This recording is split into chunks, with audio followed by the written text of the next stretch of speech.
Well, what is going on, everyone? So today I'm joined by a very, very special guest, and considering that he has some songs in Dead Rising and the majority of my audience consists of Dead Rising fans, I think you guys will recognize some of his work. Not only did he write the song Gone Guru, which is the most iconic song in Dead Rising 1, but he also wrote the credits song, His Name's Frank, for Dead Rising 2 Off the Record. Ladies and gentlemen, it is Marc from Lifeseeker. How are you doing today, mate?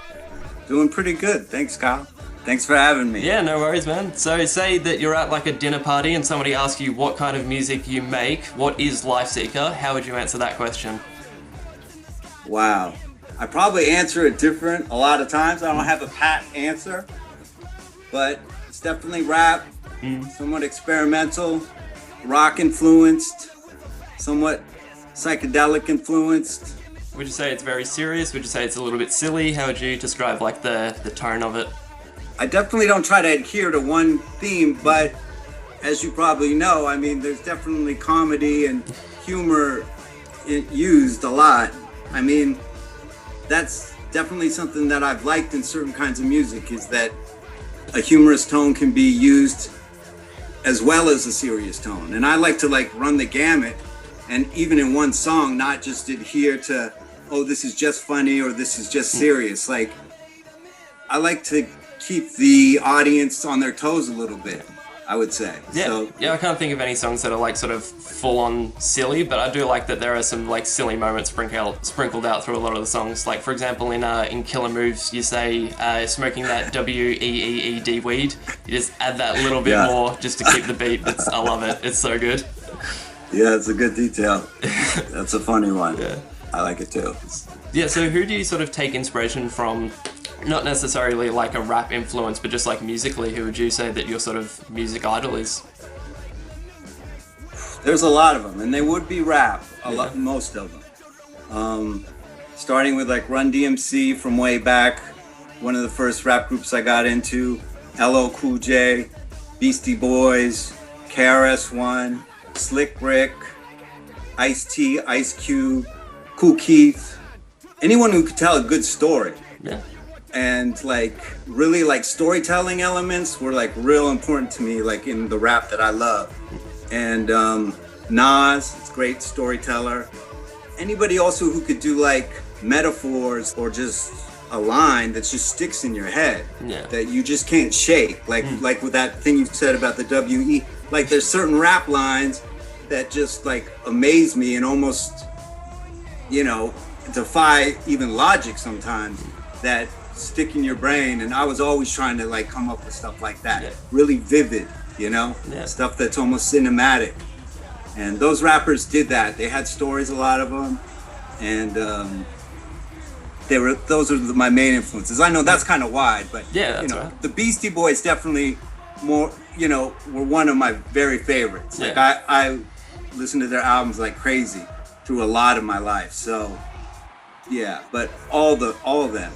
Is the Beastie Boys mostly where you got like the rock influence with songs and that? Yeah, and Run DMC, they used to put a lot of like metal into their earlier songs. KRS had that. You know, that was more regular back in the day, like 85, 86. Like there was tracks that had rock guitars. It was much more accepted. It became kind of like out of fashion at some point. Yeah. But not for me, really. I was always still like, damn, this really sounds so good to me. Like, why would you abandon that?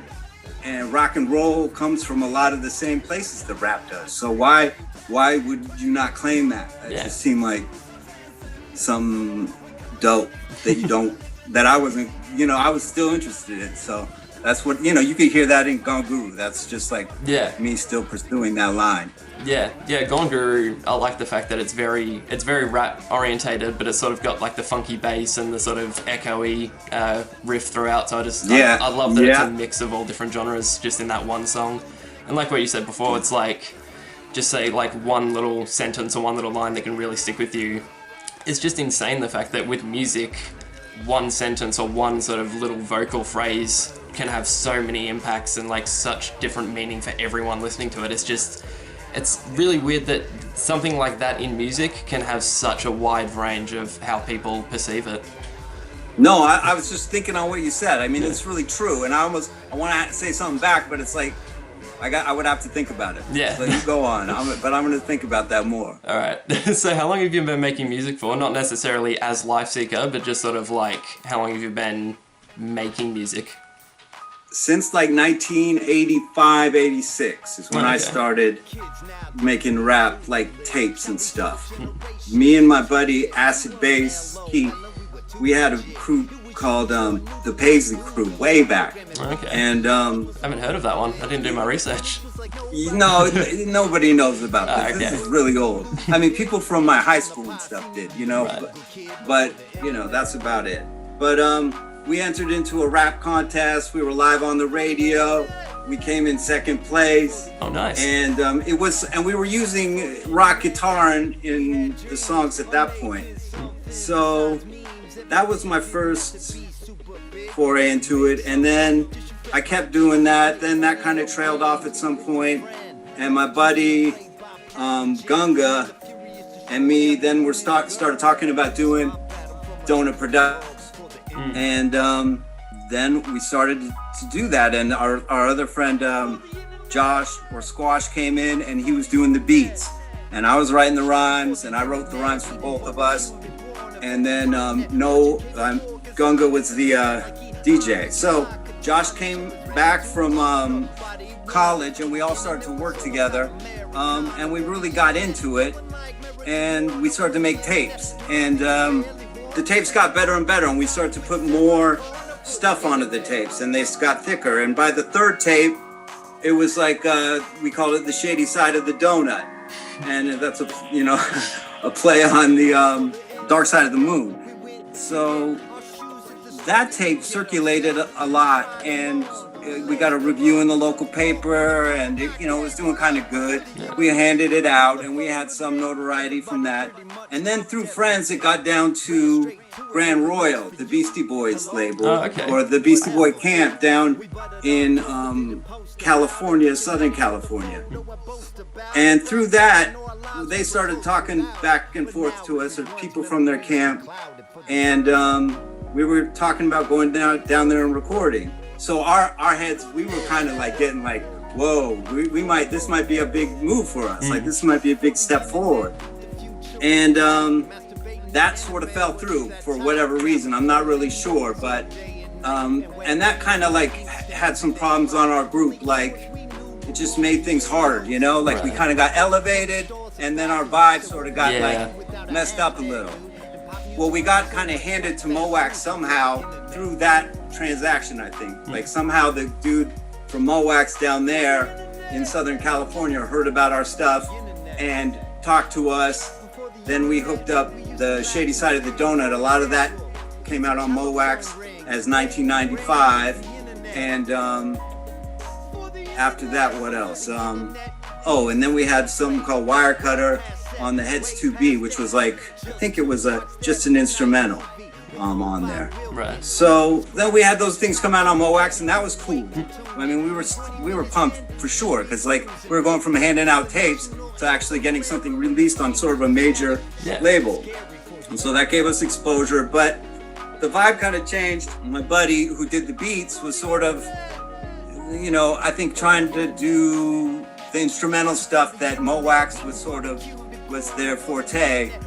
He was kind of trying to do that more. Right. And his juice for like working with me and kind of making the rap part happen wasn't going as well. So I was like, kept trying to make it happen, but it wasn't really working out. So then I just started to formulate my own thing to the side. I was like, okay, let me do Lifeseeker. My other buddy Tommy started to work with me, and he wrote a lot of the Lifeseeker stuff with me on the first album. He performs on it, as does Josh. He came and performed on Gone Guru. You hear two other voices on Gone Guru. It's my buddy Tommy and Josh. Right, I was wondering if that was all you or if that was different members. So no, back then it was, I brought those dudes in, and Josh, at first I was writing rhymes for him, but like in Donor Productions. But as he progressed, he started to write more and more, and then he was getting really good. So you can hear just a lot of the experience of Donor Productions and how we had learned what we had learned by doing as much as we did. Just it had coalesced, and boom, when you hear Gone Guru, you hear a lot of our experience and sort of the momentum that we had built. Right. And I wasn't ready to let it go, you know. It was like, I don't really want to do instrumental music. I like rap music. Yeah. I'm gonna keep writing raps. So that's how Lifeseeker started. Yeah. Sweet. So that's a lot, but yeah, that's my history basically. Yeah, cool, man. So did you sort of play any instruments on the Lifeseeker albums or in Donut Productions, or was that sort of mainly a rhythm and writing thing for you? Yeah, well, I mean, I guess it depends on what you're gonna call an instrument. I mean, a sampler is what I use, right? Or sampling modules like Rebirth and then Reason later. Mm.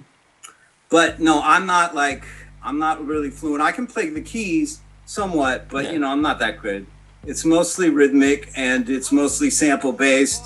So when you're starting a song from scratch, do you usually start with a sample or lyrics or sort of a beat? What do you sort of start with when you're making a new song?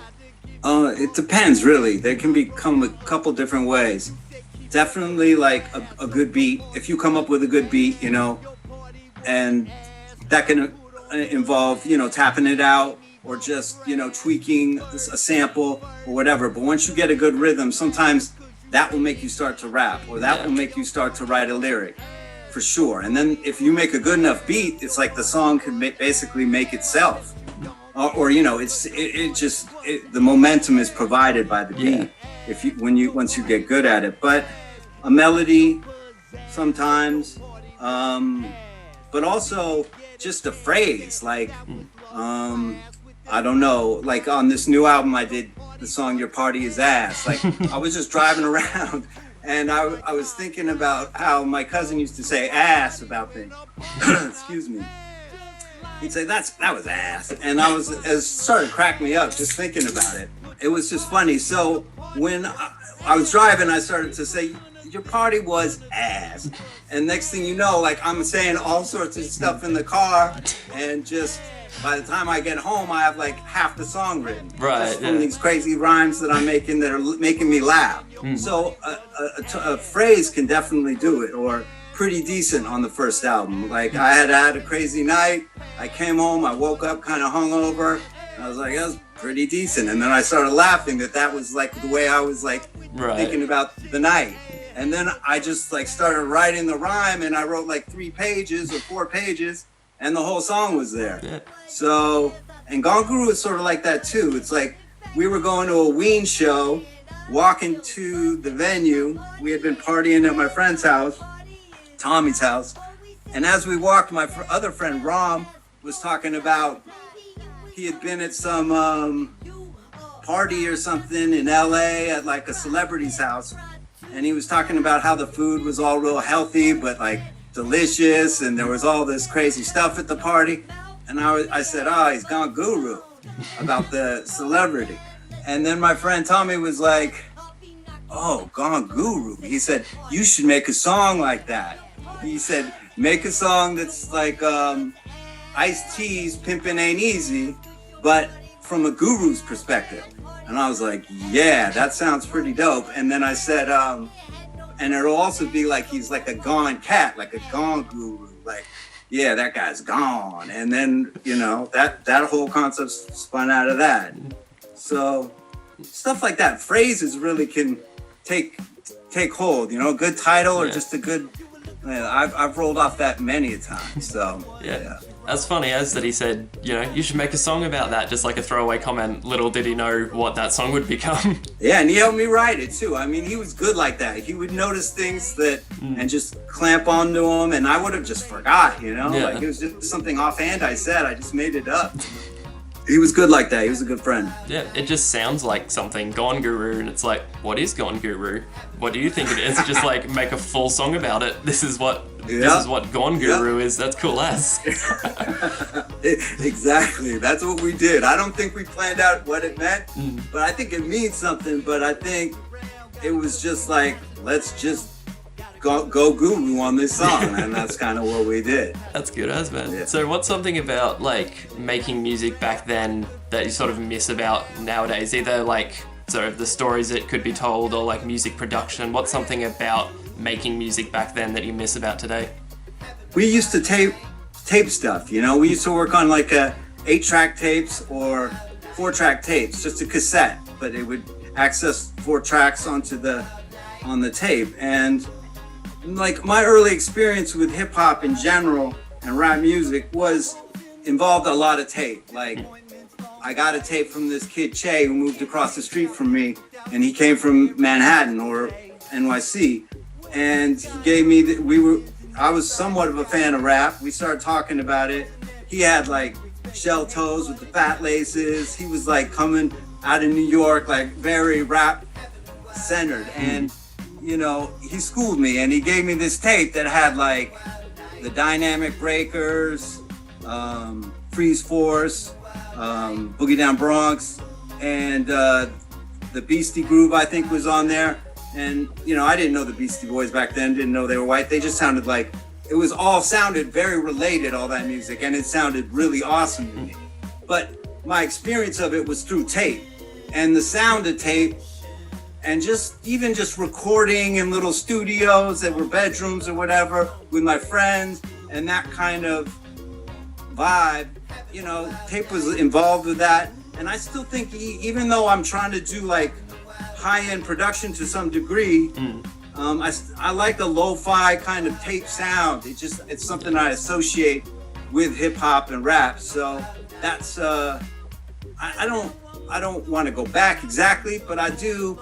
It's still with me. Yeah. That part of it. With my interview with Andrew Schwab from Project 86, he was sort of a like starting out in 1998. He was very Beastie Boys influenced and Rage Against the Machine, and to that question his answer was also sort of like the warmth and the feel of recording to tape. So it's actually really interesting that that's the same answer for both questions. So yeah, I mean, it's hard to get away from. It's like when you experience certain music for the first time and it hits you in a certain way, like it's just something about it. It's like, and you know, we gave out tapes. The way the tape sounded, the way that I heard tapes of other crews, and just the sound on it, that's what hip hop, you know, was and is to me in many ways. So that feel is important, you know. Yeah, and you can hear that on Gone Guru. There's a certain, I'm not saying it's tape, but there's just that capturing the grit of the sounds. That's very involved, you know. It's just a certain textures that you're looking for, and you have to feel, and I think tape was involved in that. Yeah, that's cool. So as sort of like an opposite to that question, what's something about music production that you're glad you don't have to do anymore because it was just such a pain to do back then? That's a good question, but I don't really know offhand. I'm not sure. I don't know. I actually don't know. I can't answer that honestly. That's all right. You can change the question a little bit, sort of just something about music back then, or sort of something, like, you can kind of make the question a bit more broad, not sort of about production and making music, but just sort of something about the music scene and the music industry back then. That helps the question a bit. Yeah, I'm glad that there's not record companies running everything anymore. Like, I was never like endorsed by, I mean, Mowax for a second, but you know, I never got picked up by a label. I never like courted labels. We had that little thing that happened with the Grand Royal camp for a second, but I didn't really have to pursue that as much. And you know, the game and getting exposure through the game helped me there, but also like MySpace and the internet and all sorts of ways of, you know, dispersing music and being able to be in touch with fans, etc.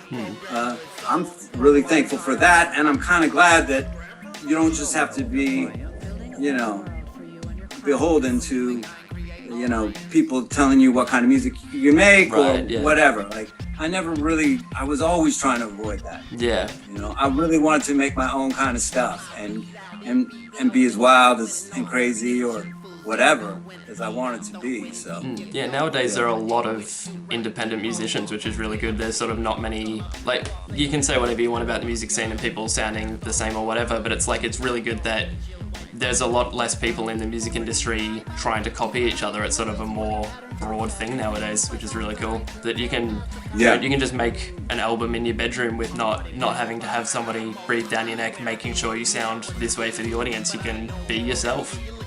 At the same time, those big record companies make great records, and they influence me. All those bands that I listed off were like, you know, fine-tuned probably by a lot of record company stuff, or much of it. So, maybe not all of them, but a lot of them. Yeah. So, I'm thankful for that too. It's just like I didn't really want to do that, and I'm glad I didn't have to. Yeah, that's fair enough. So, with your music, do you think that you would ever release the instrumentals of songs, or is that sort of something that you don't really feel like doing? You know, it's crazy.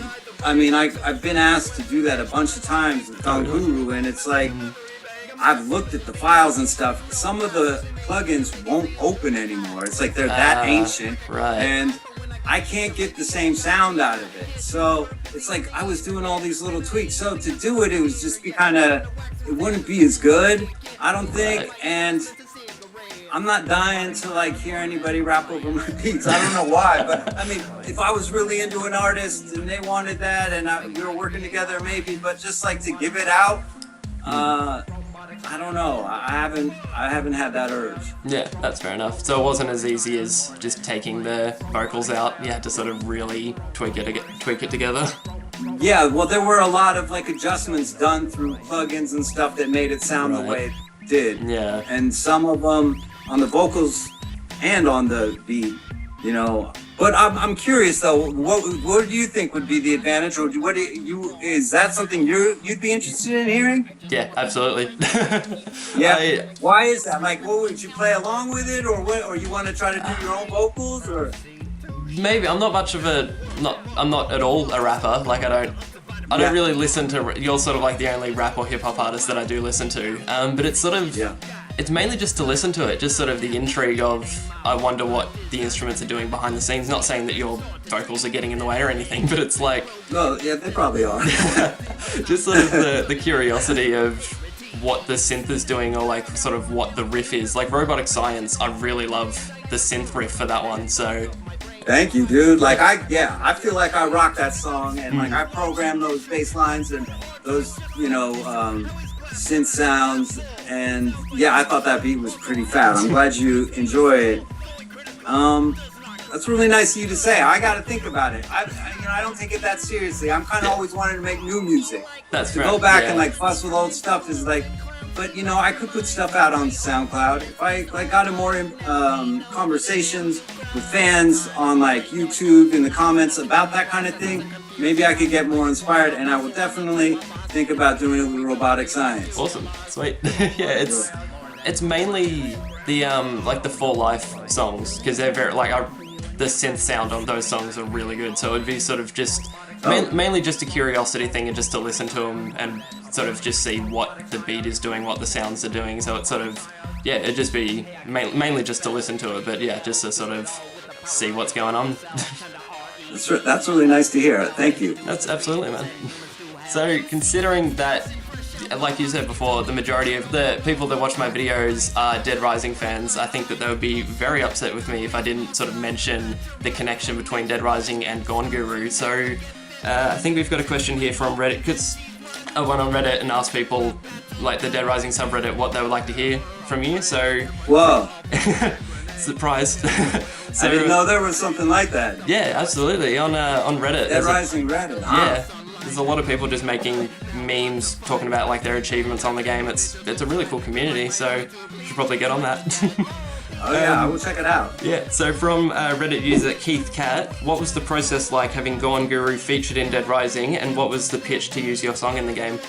How they pitched me? It wasn't really like that. It was just around 2000 I put out the CD, and I just can it was a process, I guess. I had sent it to some record companies, sent it to magazines, didn't get any response. So I was okay. And I'd already been thinking, after Donut Productions and getting the Lifeseeker, this might be my last, foray into rap. I don't want to stop. I'm sure I would have kept doing it at some level, and I did. But it was it took a lot of time and a lot of effort to make something like that. It was like kind of like maybe this is it in some sense. And then, you know, my brother-in-law told me, hey, CD Baby, have you heard of it? He had a band, the Angry Elves, and they were putting out a CD, and they had it on CD Baby. And he's like, you should try to put some out on there. Put your stuff on there. Because he had heard it, and my wife had, you know, she liked it, and so he had heard it through her. And I put it on there, and through that, somebody who was scouting for the game, music for the game, who I think lived in LA, contacted me through CD Baby and was like, you know, we have this game coming out. They wouldn't tell me what the game was. Right. They wouldn't even, I was asking if it's violent, this and that. They wouldn't tell me anything. But, you know, it's like, I waited a long time. You know, people told me they liked my CD, a lot of people. And definitely Gone Guru was one of the standout tracks. But I didn't really have any idea it could be, you know, what kind of legs it could have, if you want to say it that way. So what happened was they contacted me and I was like, okay, yeah. And I tried to ask questions. They wouldn't tell me that much. And I was like, why not? I'll give it a shot. So, you know, they offered me a certain amount of money and I said, cool. And I signed the papers. And then I found out what the game was. And there was my song in it. And it was great to see that, like, oh, they've got, like, those guys wearing orange. I talk about, or we talk about, you know, orange pajamas, you know, and then they've got the guys in orange. So I don't know if they listened to the song, but it just seemed like it fit. They used it really well. And there was a great response, you know, like, and that was like, wow, great. And people actually could like this whole CD and to this day are still listening to it. So that was amazing, you know, and I'm really thankful for that break. Yeah, I like that in your story, your answer was pretty much, yes, I'll have my song in the game, but I have some questions. It's like, yes, but... Yeah, well, I definitely wanted to know. I mean, you know, you don't know how someone's going to use it. You don't know how good the game's going to be. And, you know, I think the game has depth and it has things that I like about it that, you know, just like I said, Romero and stuff like that. Like he was taking cues from, because I studied film in college. So, you know, that there was more behind it than just, you know, a game. It was like, no, this is related to movies. This, I'm on the soundtrack. That all worked well for me. And, you know, yeah, it still does. I like it. I had no idea the connection between Orange Pajamas. That's completely mind-blowing. I didn't even make that connection. That's cool as. Yeah, I noticed it. I don't know if they did that on purpose, coincidence, but it just, it was good. Yeah, well, like we said before, you know, it's songs, you can interpret a song however you want, so maybe that was a cameo or a reference to your song, so. Like also when on His Name's Frank, when I talk about going bald and loving it, they had his hair like lying way back when they came out with it, and I was like, he didn't look like that before. Like I was like, maybe I had a little effect there. I'm not sure, but you know. I'll get back to the Reddit questions, but I just wanted to ask this one. How does it sort of feel that Gone Guru is probably the most iconic song in Dead Rising? Because you hear that song a lot throughout the game. Even if you beat the convicts, the psychopaths that are in that game, they still come back the next day, so... Oh, really? Yeah, I'm pretty sure. I didn't know that. I think so. I'm pretty sure you hear the song more than once throughout the game, so... You hear it quite a bit. I think, yeah, you definitely hear it in the courtyard even before the convicts, or only when the convicts show up. Yeah. I'm not sure. Yeah. So yeah, how does it sort of feel that is one of the most iconic songs in the game? It feels great. I mean, I'm glad people liked it. I'm glad it worked well in the game, and it just seemed like a good fit. So, yeah, I mean, it feels like that the song, you know, people get juiced about the song. It's just great for me. Like, that makes me happy. Anytime people like take enjoyment from my music, it's a good feeling for sure. Yeah. Well, on the Dead Rising subreddit, there are quite a few Gone Guru memes, so I think you'll appreciate that. Just I'll check it out. The opening bass riff or the dirt, people just absolutely love that. So, and the well. Yeah. That was my friend Josh. Oh, really? He rocked that part. Yeah, that was good. You did really well. Well, I when I was trying to do the intro and kept botching it, I was trying to do a well at the start of it. Can't do it as good as him, but hopefully when I re-record it, I'll get it right. Oh, if you do that, that'll be hilarious. Alright.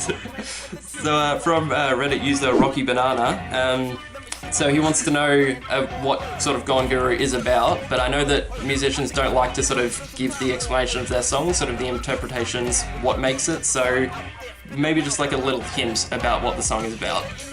You know, well, I already kind of said, like, I don't think we wrote it like this is about something. I mean, it was about the title, really, and it was about us kind of, okay, it is about things. It's about us riffing on the idea of cults. Okay. In California, where I come from originally, cults were pretty present. Like, I grew up in Berkeley, California, so there was Rajneesh, there were, Hare Krishnas. There was all sorts of groups of people that had religious framework that were amongst us. Like, you'd see them in Berkeley here and there. So, and you know, you had an awareness that that's cool. People live in different ways, thinking about life and through different sort of filters. But then, you know, you had the darker side of like that dude from Oakland who did the Kool-Aid. And so it's kind of like an exploration of the whole thing. And I think it's like we're riffing on that. So and it's also about kind of rock stardom, because like the character is at the starting, he's like trying to get away from rock and roll, but then he becomes a guru. But then as he becomes a guru, it's like he kind of becomes a guru rock star, like, right? And it's a new ascension. So, and then you know, and then he becomes a robot. So, just why not? A party robot. I don't know. This kid really summed it up well. That like hit me up on Instagram recently, and I wish I could like quote him, but it's about spirituality and in a sense, and looking for that, but it's also making fun of that process too, and sort of the human folly of life sometimes that's involved with any kind of search. Right. Yeah. So this from Reddit user. You got me rambling. Nah, it's cool, man. With Reddit user Wimpy Roy, have you or would you Wimpy Roy? These are good names. Wimpy Roy, yeah. Have you or would you ever consider releasing your albums or even a greatest hits on vinyl? That'd be dope. Yeah, I would like to do that. I'd like to do the first album on vinyl at some point. Yeah, I would definitely consider that. Yeah. But that's takes some cash too. I'd need to know like from what my best songs are. You know, I mean, I have my own opinions, but I gotta feel that out and kind of think about that. But yeah, I would like to put out vinyl. That would be amazing. Vinyls are having a bit of a resurgence. Like, I'm sitting right next to a vinyl record player, so they are having sort of a resurgence. So yeah, it wouldn't be the worst idea to get on that. No, that would be great, because I grew up on vinyl, so I love vinyl. Yeah. And to have my own records, yeah, that would be a great thing. I'd be juiced on that. I don't really know how to pronounce this name. It's Dezouza, or Z from America. So I'm going to say D'Souza, Reddit user D'Souza. D'Souza? All right. Would you drink a Spitfire juice, and what would you do with the effects? So, it's Spitfire juice. I don't know what that is. In Dead Rising. It's a Dead Rising reference. In I think the first and second game, you can mix drinks together and make like cocktails. So Spitfire juice is pretty much, I don't know what the combination is. Go fast, sort of? No, that's quick. That's quick step. There is one to do that though. Okay. Spitfire juice, pretty much you can like spit fire, pretty much, at zombies. So you have like flame breath, pretty much. Not spit fire in the way that you do with rapping, but just like the way that you can set zombies on fire. So what would you do with that effect? Damn. Like in the game or just in life? Both. Wow. I think I'd go outside and spit fire at the moon and just like see what that looked like. That would be good. And I don't know if I'd go after zombies with that. I mean, zombies are already having a hard time. I don't know if I want to burn them. I don't know. I might just try to spit fire while I was rapping in the game and see like what kind of reactions I could get. Fair enough. It'd be easy. It'd be good if you were camping. It's like, don't need to make a fire. I'm right here. Oh, that's a good answer. Yep, just start it up. So, which of the Dead Rising games have you played? Oh, we're done with the Reddit segment. That was all the questions. So I hope you enjoyed that. Yeah, no, that's good. Those were good questions. I hope I did all right. Which games? I played the first one, and I got to the courtyard, and I don't think I got much further. You know, I heard the song. I was like, wow, this sounds... But it was so low in the mix, I was sort of surprised. Right. I was amazed that kids could get into the song when you can't really hear it that well. It didn't seem to me like it's pretty, you know, background. I guess kids told me they just would stop, turn it up, and sit there and listen, like, you know, and check it out, which is cool to hear. But and then I played, Off the Record. And is that when you go through the plant that had a lot of rent-a-cops? That was Off the Record, right? And you could combine the weapons. Yeah. Dead Rising 2 and Off the Record are very similar games. Yeah. Okay. Yeah, I played that one somewhere. So those are the only two. Yeah. So how did it sort of come to you doing the song His Name Frank in Off the Record? Did they come back to you, or did you sort of hit them up No, again? They contacted me. Oh, yeah. Awesome. It's good that they came back to you. Yeah. No, that was nice. And basically, they said that they wanted me to do some instrumental stuff. Okay. And I was like, okay, cool. I'll work on some instrumental stuff. But they also talked about, how about a lyric song? And I was like, well, I might be able to do like a Gone Guru 2 or something of this nature. And I had a bunch of ideas in the moment because I was excited. I was like, okay, maybe I'll do something really cool for these guys. And then they said, well, you're not going to own it. And I was like, well, then I ain't doing Gone Guru 2. Like, oh, right, there's no way I'm going to make Gone Guru 2 and it's not going to be mine. Yeah, like, fair enough. That didn't make sense to me. So I was like, I think I got to pass on the vocal song then. And I kept working on the instrumentals, but they kept saying, hey, why don't you try to do some lyrics over this? And then I started to write some stuff about Frank, and I sent them the sheet, and they got really excited about some of the lyrics. They circled the ones they really liked. And of course, I was like, oh, well, all right, you like that? And, you know, I started to come up with stuff. And sooner than later, I was like, okay, I'll do it. And that was how it happened. But I did a lot of research on the games, just, you know, online and about Frank, just to kind of try to figure out what Frank and Lifeseeker sort of shared in some ways and make a good match there. And I felt like I did a pretty good job. Seemed like the kids liked it, so that was a good result. Yeah. I felt, so, yeah. It was a good way to, because it's the credit song, so it's a good way to sort of end with a Lifeseeker song, because that sort of, it was the most iconic song from Dead Rising 1, so it was a good sort of homage to come back for the sequel. So I really like that they came back to you for that one. Yeah, that was nice for sure. Yeah. So you mentioned before Gone Guru 2. So is that sort of a sequel to the first Gone Guru, or is that sort of what's the connection between the two stories? That's a good question. It's just sort of an update of the same vibe, I guess, kind of modernized for me. I didn't want to do the same song. People always kind of want that same vibe from me, and it's like I don't understand that. That's kind of hard to want to do. It's like, if you want to hear that, you go listen to that song. Like, so I try to do something different, and it's just sort of related, I think, in that it's about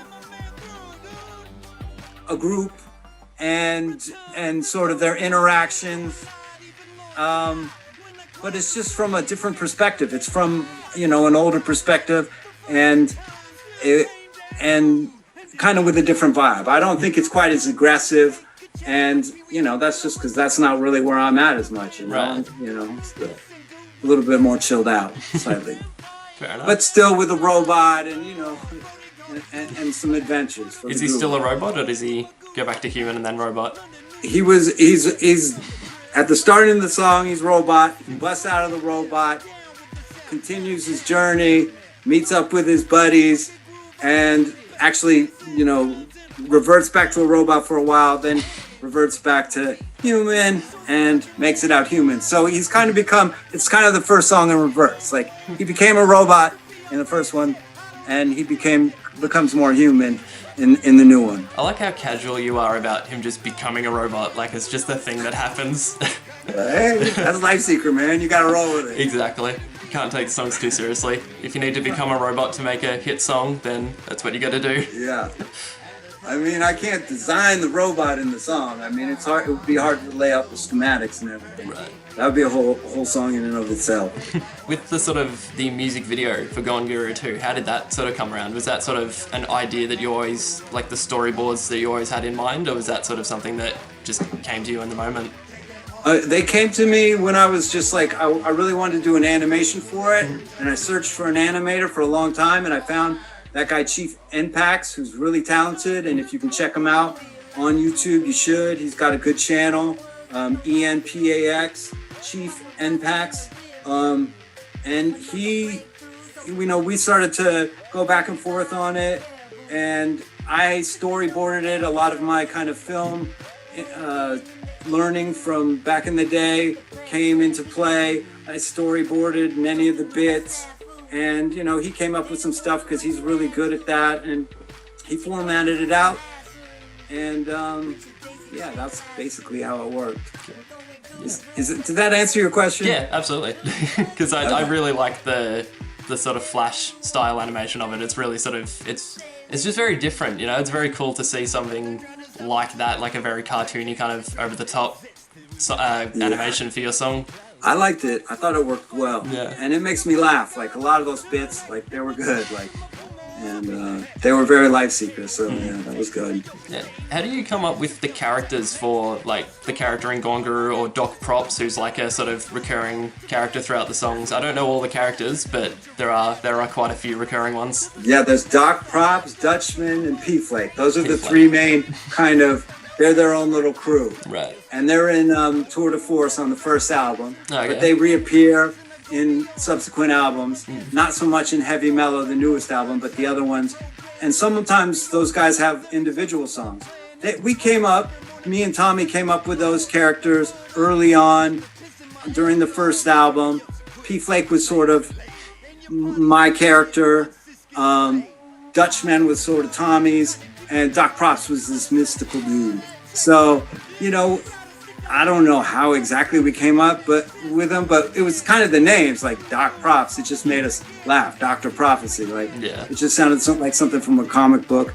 And P-Flake was like kind of a little player. And, Peruvian Flake, it's got that kind of reference. Is that why he was your character? Because he was a player, or...?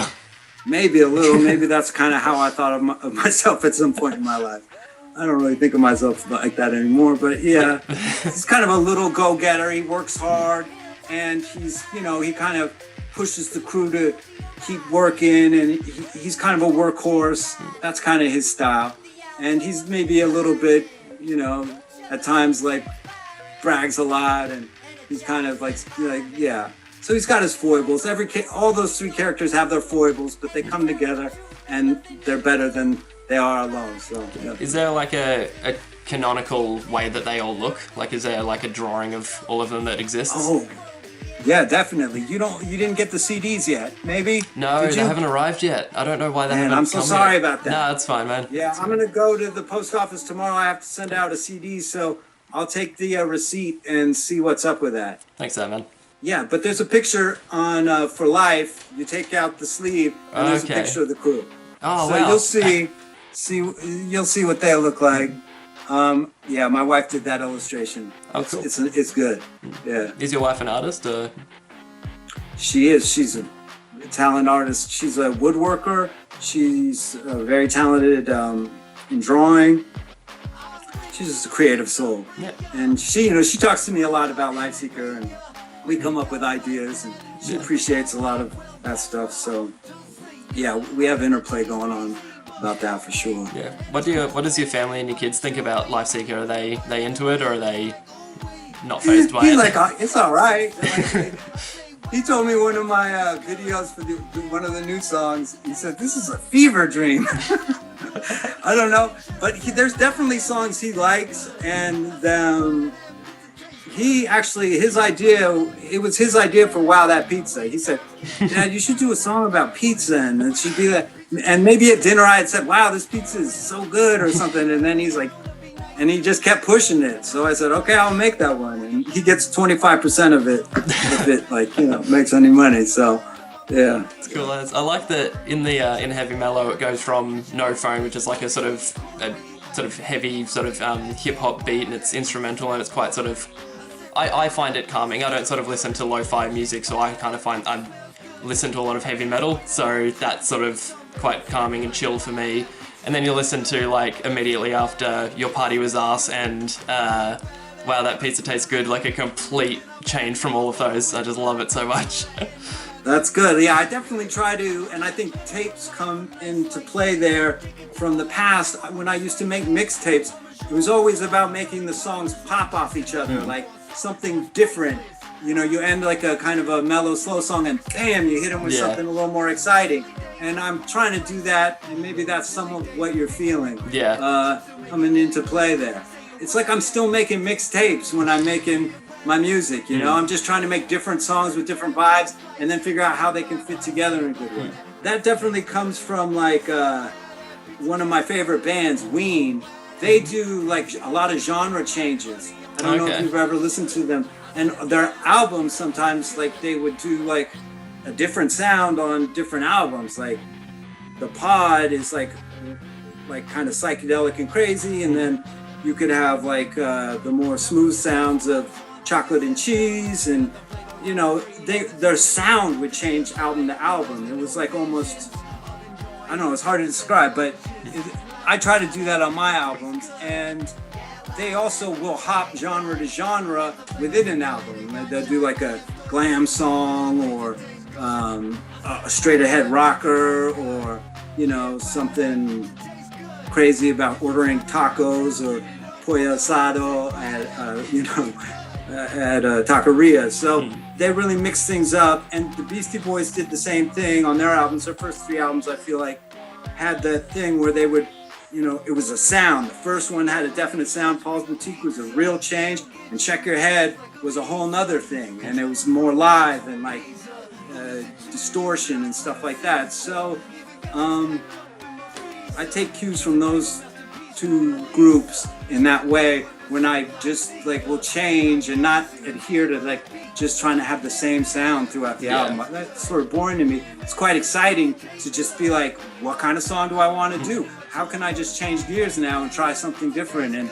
And that creative kind of activity keeps me riveted in the process. Yeah, well, it's good that, like, we sort of live in very like a singles age. Like, if you check out an artist, people usually like specific songs, like, that the radio plays and that. So it's really good that you're still putting out songs in the album order, like, sort of putting the attention into it, because it's good that people are still doing that for the ones that listen to an album all the way through. Yeah, I mean, I'm trying to do that, and that's why I have the instrumentals to kind of break it up a little. You know, I don't know if I'm successful all the time, but it's what I love. It's like what I came up on as albums, you know? When I first heard The Pod by Ween, I was like, that changed my life. Like, that was a religious experience almost. Like, it was such a change from anything I ever heard, and really ambitious. And I just love that band, and I'm always trying to, you know, in my mind, or live up to some of that by making an album that would be on par, or is my best attempt at being on par with something like some of the albums I've loved. Yeah, fair enough, man. It's good that you're putting the attention into that. So I don't remember the artists that you mentioned, but I'll look back in the video when I'm editing and check them out, let you know what I think of them. Just sort of like the wide album range. Definitely. I recommend.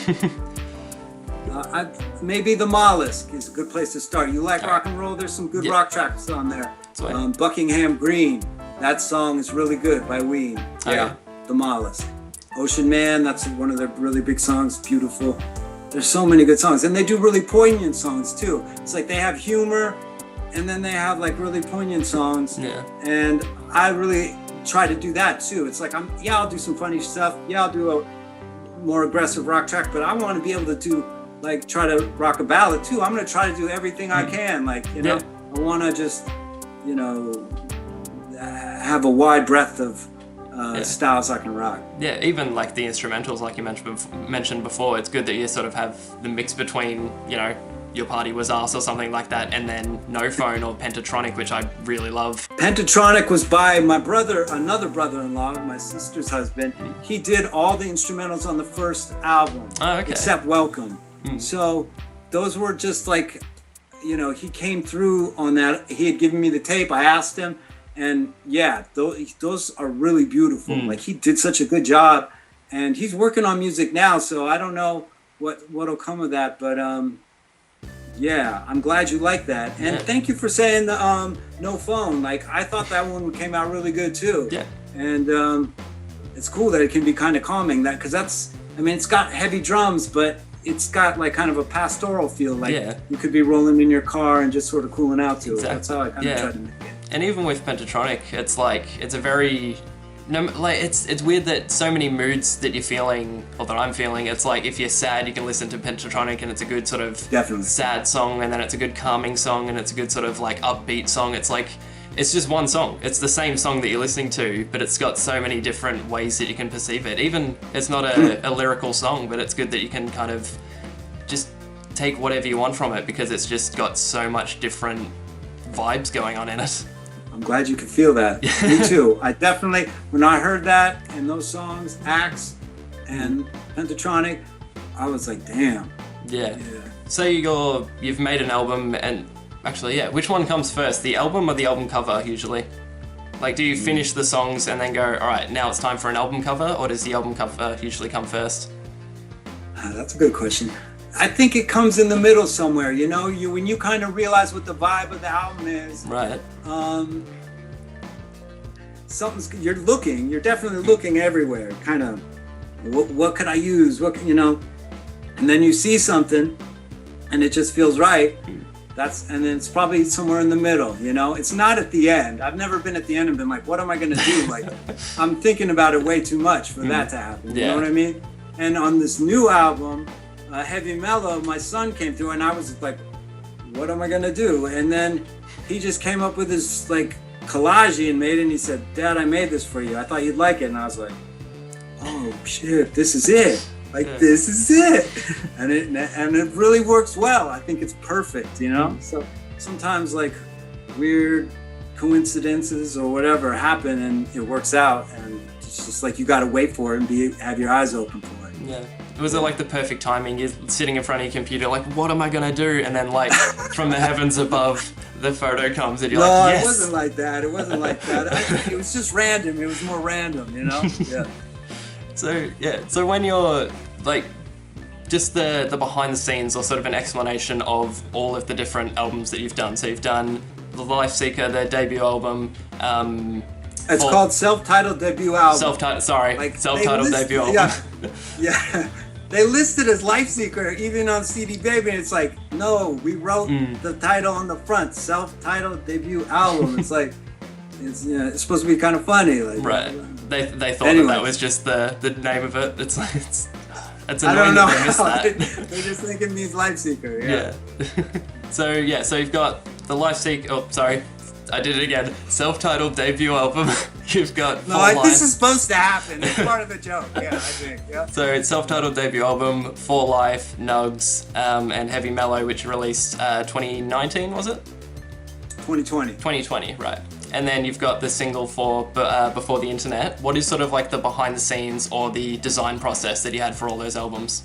Design process, you mean as far as like the way the songs were gonna be, and like kind of the sound of the album? More like I can't think of the word, like an artistic like drawing or painting or something. Yeah, visual, that's the word. Like a sort of visual representation. What's sort of like the process that you did for making those album covers?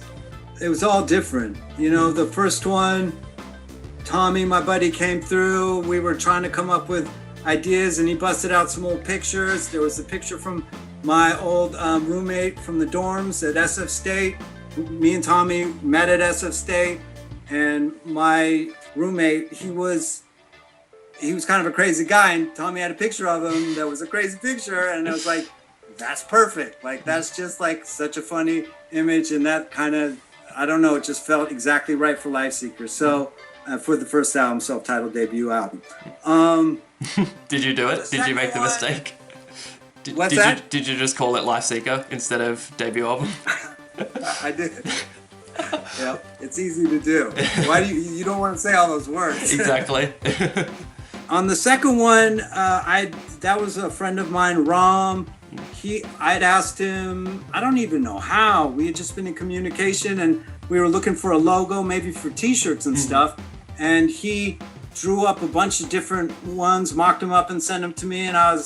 And you know, me and Tommy were like, this one. And then that was just like, and he did that kind of stencil in the middle that's like kind of an etch-a-sketch. Yeah. That's like kind of a op art thing. And that seemed really good. So we just were like, yeah, let's do that. And for Nugs, that was like, that album was kind of, I feel like, got kind of raw and like a little wilder. Like there was some freestyling going on. It wasn't as structured all the time. A little bit like more intense, heavy guitar and wilder. And for some reason, like I was looking on eBay actually, and I just found an auction that had that picture of a homemade speaker. And I was like, yeah, this is going to be good. And I just pulled it. So the vision wasn't there, I don't think, for any of them before. It wasn't like I saw what was supposed to happen and then it's just, I was just looking, and then when I saw it, I knew, and we knew that like this is right. Yeah, yeah, and especially like you said with being raw for Nugs. It's sort of, is that the first album that you had an acoustic guitar in with City Hum? Oh yeah, yeah, that is, and that's Etienne de Rocher. He's on.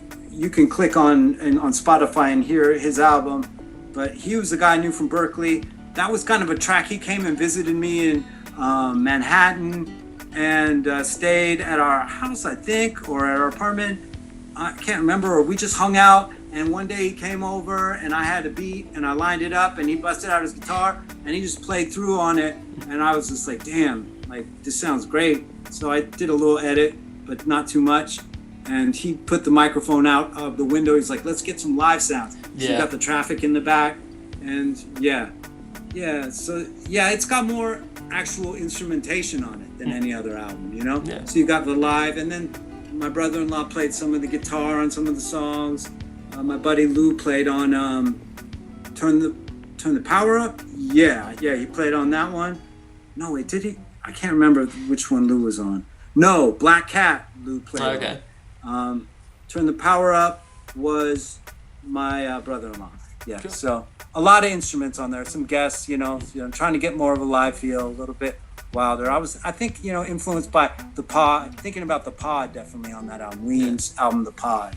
Yeah, I really liked it with City Hum, like you mentioned, having sort of the ambient traffic just out there. I think just that one little thing just really sort of adds more atmosphere to the song. It sounds like you're sort of playing out the front of a cafe or something. It's sort of a really chill song. Yeah, and the funny thing was that when I played him, I did the bass line and the drums. That's pretty much all I did in that song. But when you heard the bass line, he's like, it's like, he's like, that's in the same key as the traffic outside. That's awesome. And then he said, we got to put the traffic in there. And it was just like spontaneous like that. But yeah, he's got a good ear.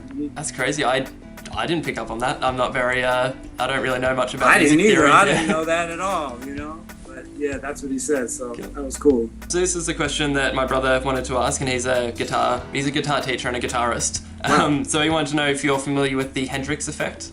Like I'm not sure if that's what it's called, like the Hendrix theory or something. So pretty much when people are sort of anti-music theory, they reference Jimi Hendrix as an example of being really successful and talented without knowing much about music theory, because he didn't sort of study music theory. So he just wanted to know what your take is on that, and if you believe that music theory is as important or isn't important to learn, and how much you sort of know about music theory. I didn't study music at all. Oh, okay. It's all by ear, Like, so I guess I'm gonna have to go with the Hendrix theory. Like, it's like, I mean, I took piano lessons as a kid, but I didn't take to it very well. But I can still feel some of that when I'm messing around with keys. It's one thing though about my whole musical existence has been through sort of fandom. Like, I was a huge fan of hip hop, and I started collecting records early on, like right around that, after Che gave me that tape, even before I had bought Rapper's Delight and stuff, and I was typing out lyrics, you know, on my mom's typewriter. But then I started to collect records, and, you know, not just hip hop. Like, I have a lot of records, and, you know, hip hop was cool because being a fan of the music and looking for breaks was part of how you became fluent in the music. It was like listening and just liking vibes and then pulling them somehow, not only through samples, even just like kind of translating them in a new way. I think I do that oftentimes. So, yeah, I don't pay attention to that type of stuff, and I don't really want to, but it just hasn't worked out for me that way. But I wouldn't say it's bad. I mean, I hear, obviously, like, people are great at, you know, learning things in a more traditional way, but that's just not how music came to me, and I have fun doing it this way. So yeah. And fair enough. That's, yeah. I haven't written any songs or anything, but yeah, I don't know anything about music theory either. My brother will like tell me why something sounds good and like sort of explain how it works, and then I'll instantly forget it. So it's not because I'm anti-music theory, but it's just like it's not really the way that I play music or learn music. It's sort of mostly through going from one note to the other and going, oh, that doesn't sound good, and then trying another one. It's like, oh, that works better. That sounds better. So yeah, it's interesting sort of to see people's different take on whether or not they feel music theory is as important as people think. So, I mean, what you're explaining to me, it sounds very genuine. Like you're there listening to each note, and that's what's important, or that's what you're learning from, is sort of your own intuition of, does this sound good together? It's like very present. Like, that's how you are when you love music and you just put on a record. Like, you listen to it and you're moved by it. I mean, to be engaged at that level is always what I'm looking to do through music. So that makes a lot of sense to me. And yeah. You've done some original tunes, like you were playing some bit on your Instagram. You had some original bass lines, right? I've got some lines in that, yeah, but I haven't actually. I'm working on making more music, but yeah, I've got a couple of bass lines and stuff that I've got on Instagram, which is. Dude, some of your originals were my favorites that you had up on there. Thank you so good, much, man. Yeah. Thanks, man. That means a lot. I want to hear more. Sweet. Are you going to start a band, you think, or? Band, but probably just one person, at least for the first album, because I want to sort of see what I can do and what sort of music would sound like just me. But yeah, I'm open to working with other people in the future. But yeah, it's sort of, for this first album, I want it to sort of be very dark and heavy and what I want it to sound like. So I want to sort of see how just my inspiration sounds, and then I'll try and work with some other people in the future. So yeah, that means a lot. That means a lot that you really like the bass intros and that. Dude, so thanks so much. I was impressed. And if you ever have any extra bass lines you want to kick my way, let me like mess around with. Absolutely. Maybe you aren't going to use. I would totally give it a shot. Cool, sweet. That's awesome, man. So what's a song of yours that changed the most from its demo to the final release? I don't really make demos, so that's kind of a moot point. Like. I mean, I'll lay down lyrics on the instrumental that's already fully formed, and it won't maybe be up to snuff, and then I'll keep doing it until it sounds right to me. But let me think about this. I'm just trying to think of a song that's transformed while I was doing it. I'm not sure if it's really happened. It's always like I have the picture of it in my mind, and then I'm just working to make it sound like that. Right. And I gotta say, like with Gone Guru as an example, I was chasing that really hard. Like I knew what every single line was supposed to sound like. Yeah. And I would just, on certain ones, if they weren't intelligible or you couldn't make out the lyric, I just was trying to get it right there, and I would do it and do it and do it. And you know, some of them were easy. Like I remember I hit the first chorus. Oh, that was a transformation. I didn't know I was gonna go, that into that high note where I go gone guru, and I do that high thing. Yeah. That was just like me ad-libbing. And then I did it once and it sounded really good, and I was like, oh shit, that's how I gotta do it the whole time.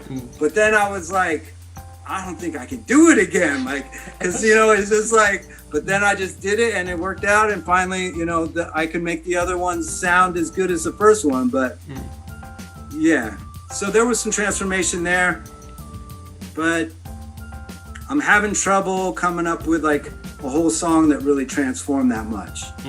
Right. You sort of mentioned not being able to do that high note anymore. Do you think that you'd ever do live shows, or have you ever done a Lifeseeker live show? No. Oh, really? And I don't really look to. Oh, okay. And I know that's like probably offensive to a lot of people, a lot of musicians. But man, I kind of think of it as sculpture or something. Like, I don't like the idea of having to re-sculpt what I did over and over for people. It's like, I did it. If you like it, cool. Like, I'm glad. Check it out. If you don't, okay, then keep it moving and do what you need to do. Like, that's all good to me. But I just, like, in going out and touring, and when I was young, like, I definitely wanted to do that more. I thought, like, if we would have broke when Donut Productions or something, we were younger, and going out on the road, that was something seemed attractive back then, much more to me. But now it's like, I don't want to go stay in hotels or be drinking. Like, I got sick recently. Like, I found out I had hemochromatosis, which is like too much iron in your system, and it builds up in your 30s or 40s sometimes and can like mess up your system. So it can affect your breathing, your pulmonary, your respiratory, your brain. And so I had like iron poisoning my system for like a long time or a while, and it can mess up your liver and stuff. And I used to drink a lot more, and when I was young, and so I stopped doing that. And I just, I'm kind of just glad. Like, I feel like if I was going out and touring and stuff, it would be, that would be attractive to want to party or whatever. And right, yeah. I'm not up for it, I'm a responsible parent now. I'm trying to do that. But live shows, also I'd have to get a crew together. Like, I can't do all the voices in Lifeseeker alone. Those are written for like kind of multiple interplay, and I like recording, I feel like that's I think that should be able to be a genuine approach too. But I'm sure a lot of people would want to argue with that. So yeah, I was just thinking, because is Lifeseeker just you, or do you have is it a multi-person thing? I got DJ Appaloosa has been doing cuts on For Life, Nugs, and Heavy Mellow, so he's been coming through regularly. But I've done stuff with my guitarist, etc. But as far as lyrically, it's all me. I do different voices, like on Gone Guru 2, I'm doing like 3 characters, but that's to mock up the characters that sort of were on the first Gone Guru. And but it's all me now. So yeah. Are there any other questions that you wish other interviewers have asked you? Like anything that you want to sort of geek out about? Like a funny story or anything like that? I think I got some of them in that I wanted to tell, like when we were going to the Ween show and came up with the Gone Guru. I don't know, man. I think we've done a lot. I'm not sure I have anything that I'm waiting on telling you, but I think, we did a lot of good stuff. I'm glad that and your questions are really good, and I appreciate just that you've listened to the music enough to like have questions about that, and that you went to the Reddit people. That's really cool, man. Thank you. Yeah, thank you, man. It means a lot. And we could do it again, too. Yeah, maybe absolutely. I'll come up with something. Yeah. So, this might be a flop. Do you like dad jokes at all? What is dad jokes? Sorry, the accent. It's really really hard, sorry. Yeah, I wasn't sure what you meant. Okay, dad jokes. I don't know. Yeah, I don't really know too much about it. Oh, okay. My son might have told me some dad jokes. They're like dead jokes, right? They're like jokes that don't come off or sort of Yeah, that's what it is. What, you got some? I've got one. So a segment that I did for my interview with Brighter Than a Thousand Suns was I told them a dad joke, and they seem to enjoy it. So it's got a 100% success rate. So all right, let's hope this one works too. So why did the old lady fall into the well? I don't know. Because she didn't see that well. That's pretty good. Okay, so is that a positive? Is that I think it's kind of funny. Cool. All right. Yeah. Sweet. I've still got 100% success rate.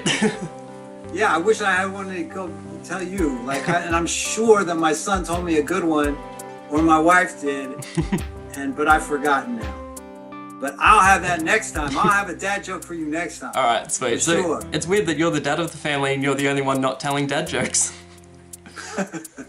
Yeah, I mean, I guess I'm funny in other ways, but I don't really come with the jokes too much. I mean, maybe they're dad jokes because they fail sometimes. I don't know.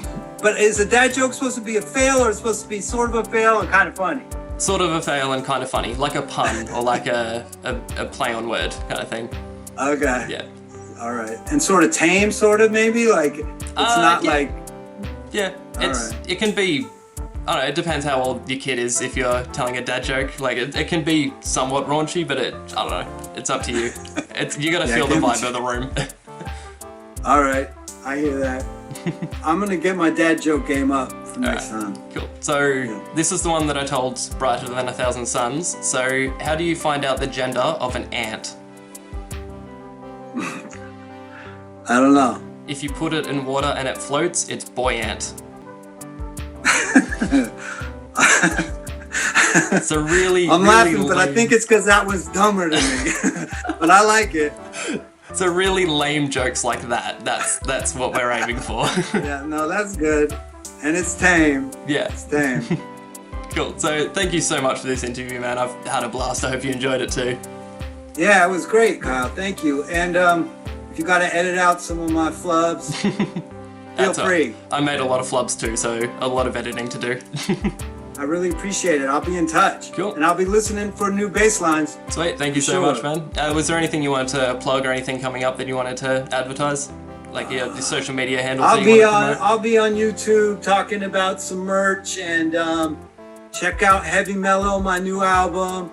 I'd like to shout out DJ Appaloosa, Gunga Din, Knack One for showing up on Heavy Mellow.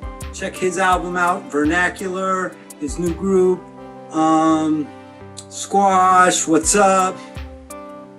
That's about it. Cool. And love to my family, my wife and son.